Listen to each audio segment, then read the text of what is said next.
I'm here today with Martha Tipple from AME Training. We're talking timesheets. Don't tune out. Because whilst timesheets might not be the most interesting topic in agencies, it is without doubt the single most consistent topic to pop up when we have questions on these kind of conversations and when I talk to agency owners. So we've got Martha, who's pretty much a world expert in this space, has cracked this problem, and she's going to share some of her experience and some of her knowledge with us. Before we go much further, Martha, could you just introduce yourself? Thank you. Yeah, absolutely. Thank you for having me, Andy. So I'm obviously Martha, and my background is predominantly agency side, but I've also worked with media and publisher side too.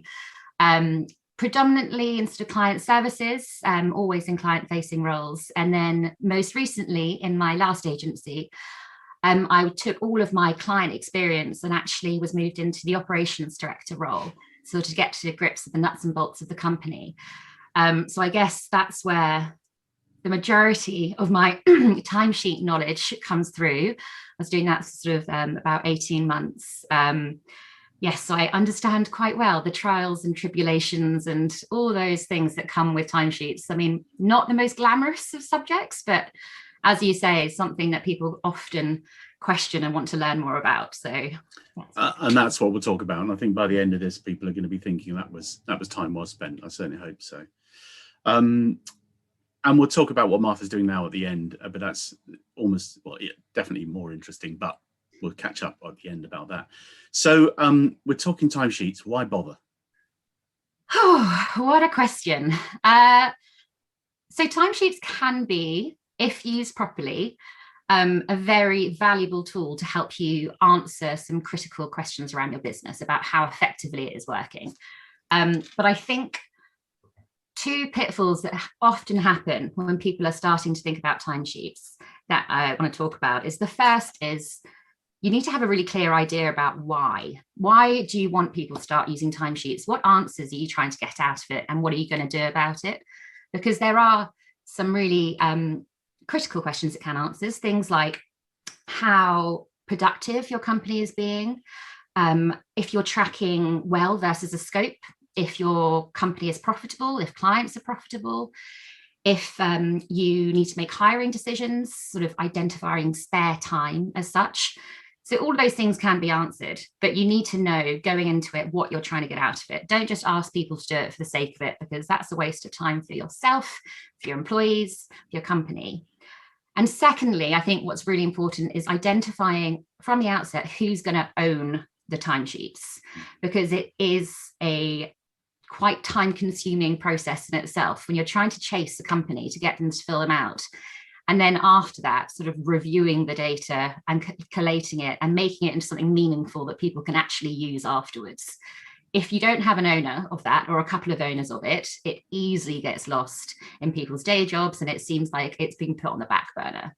So I think with those two things, they become really, really valuable, but you need to nail those from the outset. So I've been in those company meetings where the last point is the finance director pops up and goes, "Oh, and don't forget, everyone, could you do your timesheets?" Yes. So is the person that should own this always the FD, or who's the best person? And I know that's. I think it really depends on your setup of your company. I mean, often it sits with finance because they feed into the back end or the salary data, etc., so you can get out your profitability numbers. Or if you have an operations director like myself, then I owned it. But you can also sit it within client services if you don't have those sort of functions available within your teams. But people who are able to have access to sensitive data as well, because you need to overlay the things to actually get meaningful insight out of them. Okay. And how do you get people to fill the timesheets in? Oh, good question. And I know multiple different ways. I mean, anyone who's worked with me previously, I mean, they'll probably despair that I'm even talking about this now because they thought they'd got rid of me. But I mean, every Monday, it'd be like me reminding them, come on, timesheets people, or getting line managers to remind people. There are, I mean, companies I know of who also do this sort of the carrot and stick approaches, sort of the carrot being, oh, let's reward them by saying, you can finish half an hour early on a Friday if you do your timesheets. I'm not sure if that's the right way, just because timesheets should be part of people's normal jobs. And then the stick element, in terms of, I've heard people go as extreme as you're not allowed to go on holiday unless you've done your timesheets, or other companies who have the right technology in place, you can't log into your email unless you've completed them. So there's different ways to go about it, but I think the best way is making sure that line managers are on top of their teams, because if you're in a big company, sort of above, say, 30 to 50 people, having to chase every individual every week is a bit of a pain. And the reality is it's almost always the same bunch of people that are the problem, isn't it? So work it that way. And maybe if people really understand what you're doing with it and what the value of the timesheet data is, then they're more likely to complete it, which brings me on to my question, which is timesheets are fake news, aren't they? I mean, basically people fill them in at the end of the week or whenever they're forced to, and it always comes to 7.5 hours, and and it's, you know, remarkably round numbers. How do you deal with that? Yes, so that is absolutely the biggest problem, is that the data is never going to be 100% accurate. And that's just something that you need to accept, that there are always going to be two bunches of people, as you say. So the first lot who fill it in accurately, you know, every single day. And that's the best way to do it, is to do it daily, because by the end of the week, people rarely remember what they've done at the start of the week. And doing them monthly really makes no sense at all. So the people doing it daily, often the most accurate, but within that, you get people who always take it one step further. So, for example, I've had someone I used to work with before, every day I was noticing he was recording multiple 5-10 minute admin slots every day. And over the course of the month, that adds up to quite a lot of time. So I went to him and I was like, you know, you're not in an admin role. What is it that you're doing? Can we help put something in place to help you? And it turns out those were his bathroom breaks. So that was a lot of detail and maybe too much information. But you get those people, then, as you say, on the flip side, those people without fail will do 7.5 hours days every single day. I mean, and that's glorious if you can actually do that. You know, you get, and that's including your 1 hour full lunch break as well. If you're doing 9 to 5:30, 1 hour of lunch, great. However, we know the reality of the industry we work in and the demands of our jobs, that's going to be unusual for that to be every day. So you can spot those people quite quickly. And those people are either just not recording it accurately. And as you say, I think those people who are actually working a lot more hours and only recording 7.5, just haven't really understood the importance of filling them in. Because if they're saying to their line managers, whoever it might be, I'm really stressed, I've got too much on my plate, and then they're just putting in 7.5 hours, senior management don't see that data coming through. And then conversely, you have the people potentially who aren't working as much, you know, they don't have a full day's work. And here and there lies a problem as well, because you need to be able to empower people to be able to put their hands up and say, do you know what, I'm getting all my work done in 7 hours or 6 hours or whatever it might be. Because then that's where you identify your spare time, where you can put your new business. But trying to get people to do that is very difficult, because obviously the majority of people, I'm not saying all people, but the majority of people don't want additional work. If they're getting their work done to a high level, it's very rare that someone will be like, oh, go on, I'll have more. So it's about or they might think, I suppose, well, maybe I'm not needed. If I'm only doing 6 hours now, and then maybe that might be 5 hours, maybe they don't need me and I'm not going to report that, so I'm going to start putting other things in. I mean, this is the constant challenge, isn't it, of time data information. That's it. And it's about trying to have those positive conversations so people don't fear for their jobs, I think. So is that the answer to getting good timesheet data, is to look at the patterns in the timesheet data, look for the ones that are clearly being a bit broad brush, leaving it too late. Whether it's not about faking the data, it's more to do with it's just not going to be realistic and accurate and therefore useful. And then targeting those people with individual conversations. So you just said talk to them individually, reassure them, but also talk to them individually and, you know, tell them why you need them not to be putting 7.5 hours in, or toilet breaks or whatever. Absolutely. Yeah, I think that's why you need someone who's dedicated to be able to have that time to look at the data in that much detail, because you do spot those individuals.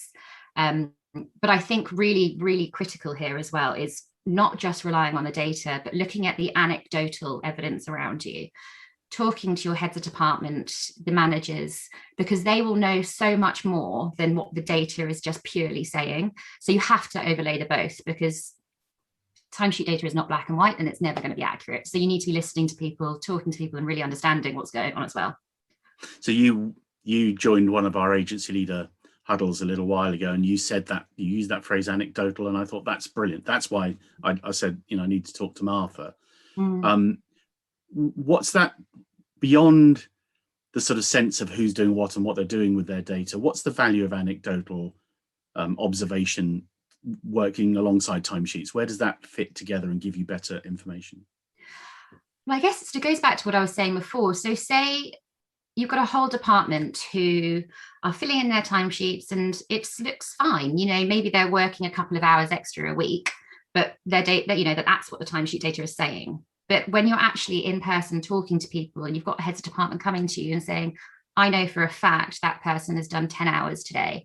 I know that they've been really stressed, really under it. I've had them going to HR or whatever it might be. Then I need to disregard that data. Well, I need to overlay the additional information I now have to be able to have further conversations about how we can appease that. So it's that sort of element. And the flip side, some people who are doing 7.5 hours and are not willing to declare that they have extra time, managers are more likely to know that person actually has more capacity there, I think. Brilliant. So this idea of talking to people individually, explaining why we use timesheets, what the data is used for, what the outputs are, not what the inputs are, why it's important, that it's not about a police state, it's about understanding what's going on in our business and planning. I recall an SEO team moaning that they needed more capacity. And you will know the same team.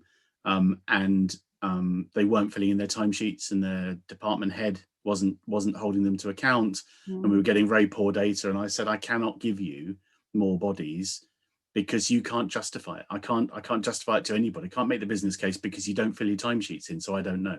Yeah. And it was remarkable how quickly they started filling in their timesheets at that point with really good data, which did indicate they needed more people.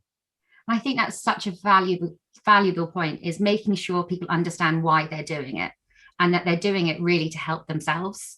Because I think that bit is often missed. As you say, they just feel like they're being policed, and they've got this naggy woman contacting them every Monday to be like, do your timesheets. They really need to understand that it's for their own benefit. Great. But human nature being such as it is, you still need to harass people. Some people. You do. I always thought you talked about the carrot and the stick. I always thought I'm just a carrot person, really. You use the carrot where you can, but make sure it's a bloody big carrot. So if you need to slap them with it, they can. It behaves like a stick. Any which way.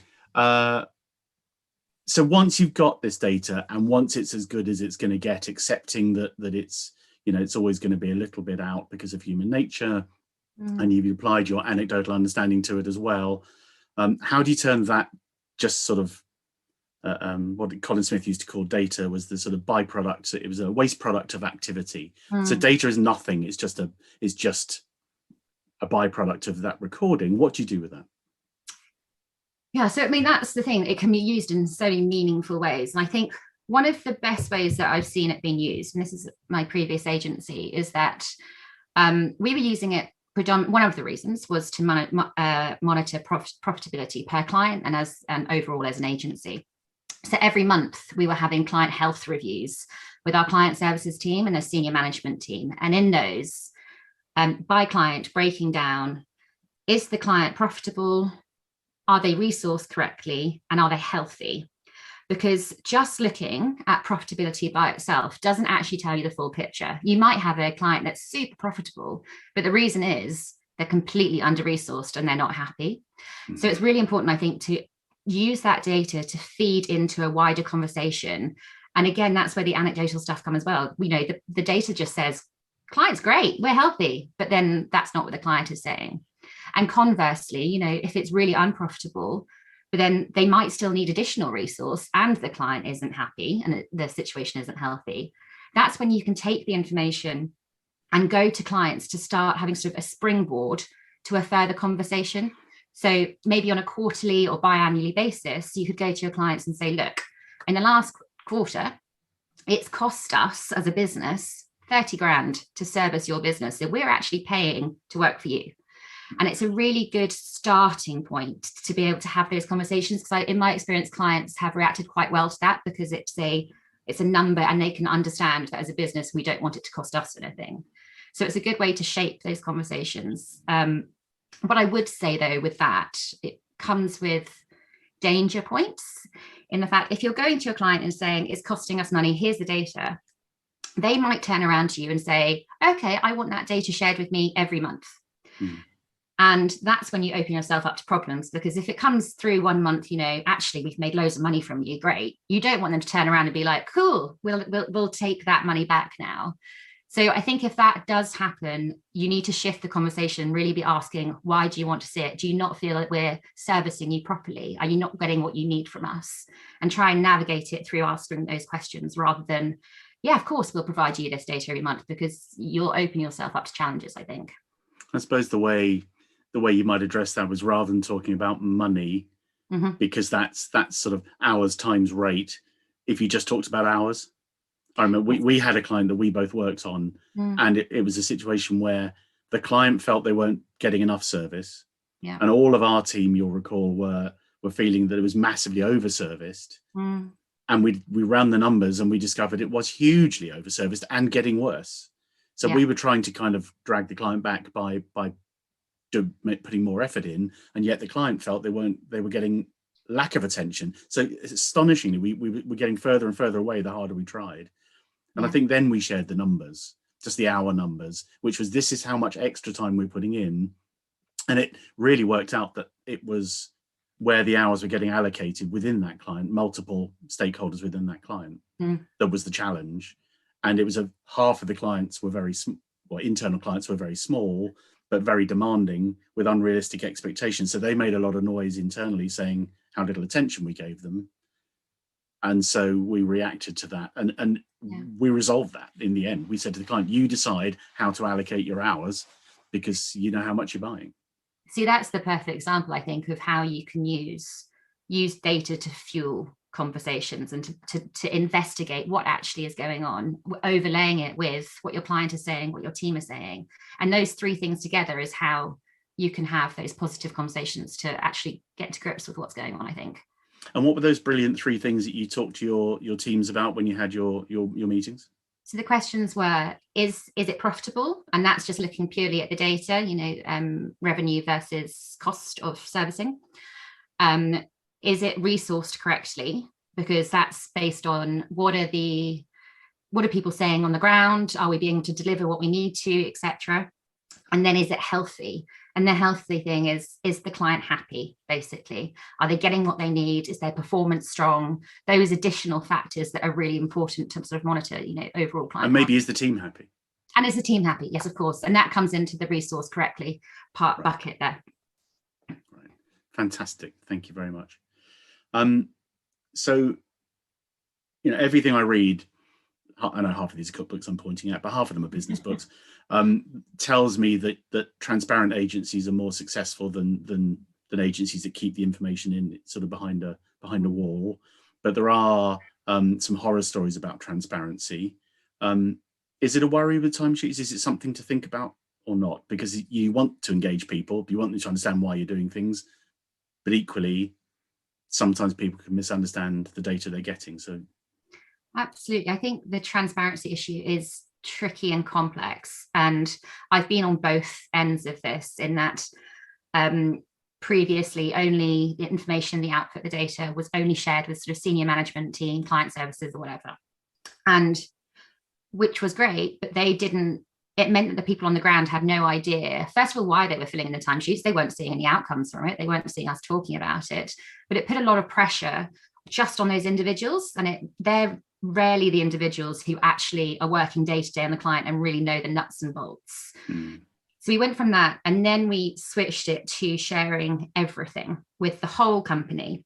And I think there are definite merits in that, 100%, as long as people are educated to understand what what language you're using and why you're using it, because I think that if that doesn't happen, confusion can come off the back of it. And we've had before junior employees who were told this client isn't profitable. Off the back of that, they then went to clients who were asking for requests and said, oh no, we've already given you your 3 days this week, we can't give you any more, which is obviously an inappropriate conversation to have for a junior member of staff to have that with any sort of client, because obviously the client isn't going to be happy about that, and it needs to be framed in a different way. And the employees were becoming a bit bolshy, saying, no, I'm not doing any more with this, internally and to clients. So I think it's about education, really, really importantly, about what that means, but also that it's not their role to say no to clients. We've done enough for you this month. That's for your senior management team to do. So I think there's probably a sweet spot, really, where overall sharing company performance is brilliant, like saying, we've hit profit targets this month or whatever we've done. I think that's awesome. I think the granular detail and can probably be middle management, so account directors, senior account managers, them having the information, awesome, and they can trickle it down to their teams. But I think you need to be wary of what you're telling people, because they will take it upon themselves to act in a certain way sometimes. So it's just it can be a balancing act. Brilliant. And so I think what I heard there very early on, you said the word educated, and I think that seems to me the key in so many business challenges, is that the more your teams, even at the most junior level, know about how businesses work, how agencies make profits, why we care about how much time they put into something, why we do what we do, the more chance we've got of them contributing and developing and growing their own ability and their own sort of maximizing their own talents, I think.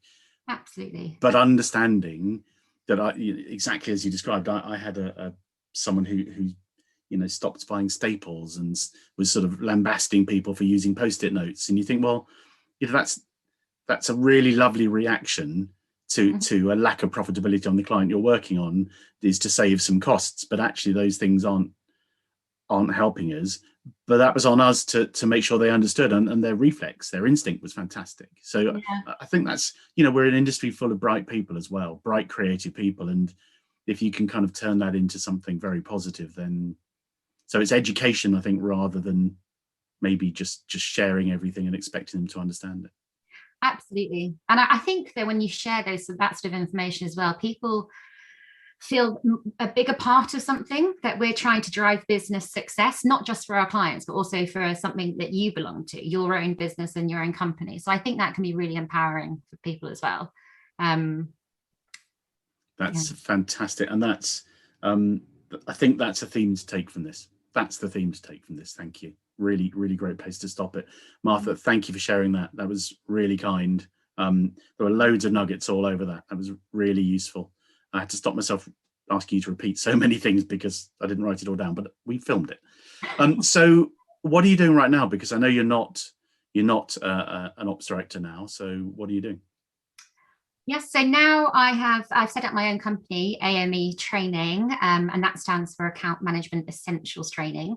And in fact, the ambition of this is to train employees in the softer, and I use this gently, but absolutely critical and fundamental. I think sometimes when people say softer, they think you don't really need them. They're just an add-on if you can, but they're really critical skills that are required to work with, manage and nurture client relationships, client or agency relationships, whoever it is that you work with, because we work in a fast-paced, high-pressure industry, and I think if you're not equipped with those skills, it can often lead to stress, burnout, high turnover in employees, and on the flip side, a lot of needless client frustration around some relatively simple areas. So I train teams in things like communication, importance of aspects of delivery, problem solving, conflict management, how to be accountable, really important part, and proactivity, and sort of how to create a partnership rather than having a transactional relationship only with clients.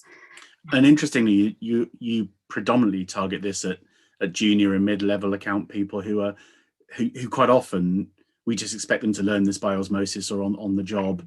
And so presumably that's accelerating impact and effectiveness. Absolutely. And that learning by osmosis thing, especially in the last sort of 18 months, is nigh on impossible, because, you know, when you used to sit in an office and you could hear your manager talking to people or be in a meeting room, you'd learn quicker, you know, but that's not happening now. So I'm seeing more and more that the last year has really exacerbated that problem. Brilliant. We will share your contact details above or below. I can't remember how we do it, but it'll be somewhere. And presume everyone can find you on LinkedIn as well. Thank you very much. It's really useful. Really appreciate it. No problem at all. Thank you.